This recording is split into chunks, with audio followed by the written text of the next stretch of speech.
تخيل إن لاعب عمره 18 سنة الجيش بعتله طيارة حربية مخصوص عشان يلعب ماتش كورة. قبل ما يبقى الثعلب الكبير وقبل ما الجماهير تهتف باسمه، كان في شاب صغير اسمه حمادة إمام. اتولد سنة 1943 في حي السيدة زينب بالقاهرة. كبر في بيت كله رياضة وانضباط. والده يحيى الحرية إمام كان حارس مرمى الزمالك ومنتخب مصر، ووصل لمنصب حاكم قطاع غزة. في سنة 1957 شافوا الكابتن علي شرف وهو بيلعب. موهبته كانت واضحة بشكل يخطف العين، فانضم لنشء الزمالك، وبعدها بسنة واحدة بس أصبح ضمن الفريق الأول. لكن اللحظة اللي غيرت حياته كلها حصلت سنة 60. فريق الزمالك تحت ال20 وصل نهائي كأس مصر أمام الأهلي، وكان محتاج حمادة إمام. المشكلة، حمادة كان موجود في غزة مع والده. إدارة الزمالك لجأت للمشير عبد الحكيم عامر المعروف بحبه للزمالك، فصدر قرار استثنائي، طائرة حربية تسافر لغزة وتعيد حمادة للقاهرة.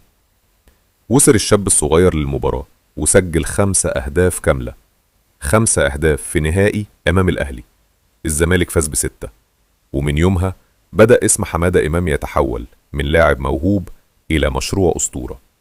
لكن اللي حصل بعد كده هو اللي خلى الناس تسميه الثعلب الكبير. الثعلب كان مرعب للإنجليز. في وقت كان فيه أبطال العالم بيتحدوا الزمالك، ظهر لاعب مصري خلاهم يتفرجوا عليه بإعجاب. في الستينيات كان الزمالك يعيش واحدة من أعظم فتراته التاريخية، وفي قلب الفريق كان حمادة إمام. ذكاؤه داخل الملعب كان مختلف، مش أسرع لاعب ولا أقوى لاعب، لكن عقله كان يسبق الجميع. عشان كده الجماهير أطلقت عليه لقب الثعلب الكبير. ساهم في تتويج الزمالك ب3 بطولات دوري و4 بطولات كأس مصر، وخلال سنوات طويلة كان الزمالك يفرض تفوقه على الأهلي.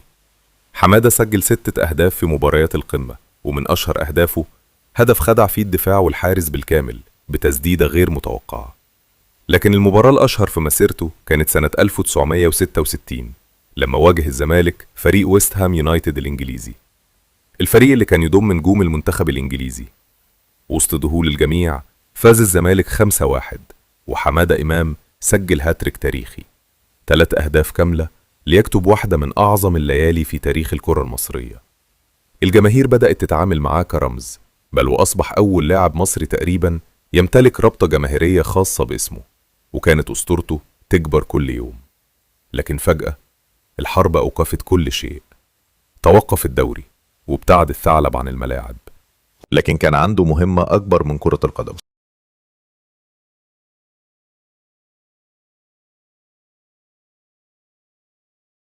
حمادة إمام، الاسم اللي كل الجماهير عرفته جوه الملاعب، بس اللي كتير منهم ما يعرفوش إن الثعلب الكبير ما كانش مجرد لاعب كورة، وكل نجوم الكورة كانوا بيعيشوا حياتهم جوه المستطيل الأخضر. ده كان عنده حياة تانية بره الخطوط. حمادة إمام اتخرج من الكلية الحربية واختار يخدم بلده زي ما يردم ناديه، فجمع بين الانضباط العسكري والموهبة الكروية الفظيعة. ما كانش مجرد نجم جماهيري، كان ضابط في القوات المسلحة المصرية، وترقى في الرتب لحد ما وصل لرتبة عميد. وبعدين جت السنين الأصعب. سنة 1967 الكورة في مصر اتوقفت، سنين كاملة ضاعت من جيل كامل من اللاعبين، وكان حمادة إمام في قمة عطائه. بس البلد كانت بتمر بمرحلة أكبر من الكورة، وفي السنين دي فضل يأدي واجبه العسكري بكل فخر. وبعدين جت لحظة العبور، ووجه معاها نصر أكتوبر المجيد، وكان حمادة إمام واحد من أبناء القوات المسلحة اللي اتشرفوا بخدمة بلدهم في الفترة التاريخية دي. وبعد ما النشاط الرياضي رجع تاني، الثعلب الكبير رجع للمكان اللي بيحبه أكتر من أي حتة تانية. رجع للزمالك، رجع للجماهير، رجع للمدرجات اللي كانت مستنية لمسته وذكائه. وبرغم السنين الصعبة فضل حمادة إمام كايد جوه الملعب ومصدر إلهام لكل اللي حواليه. وفي سنة 1974 رفع كأس أكتوبر، وكأن القدر عايز يديله نهاية تليق بأسطورة. رفع الكأس وبص للمدرجات، وبعدين اتخذ القرار الأصعب، قرار الاعتزال. مسيرة اللاعب خلصت، بس الأسطورة لسه ما خلصتش. بعد الكورة حمادة إمام دخل بيوت الملايين من باب تاني، الميكروفون، وبقى واحد من أشهر المعلقين الرياضيين في تاريخ مصر. صوت يعرفه الكل، وأسلوب يحبه الكل، وكلام بقى جزء من ذاكرة الكورة المصرية. وفضلت الحكاية مستمرة لما ظهر ابنه حازم إمام يحمل الاسم نفسه ويكمل رحلة العيلة جوه نادي الزمالك. وفي يناير سنة 2016 حمادة إمام رحل عن عالمنا. بس في ناس ما بترحلش فعلا، لأنهم بيسيبوا وراهم تاريخ، بيسيبوا ذكريات، بيسيبوا إرث يعيش للأبد. من غزة للقاهرة، من الملاعب لميادين الخدمة العسكرية، ومن الثعلب الكبير لرمز خالد في تاريخ الزمالك. كده عاش حمادة إمام، وكده بقى أسطورة.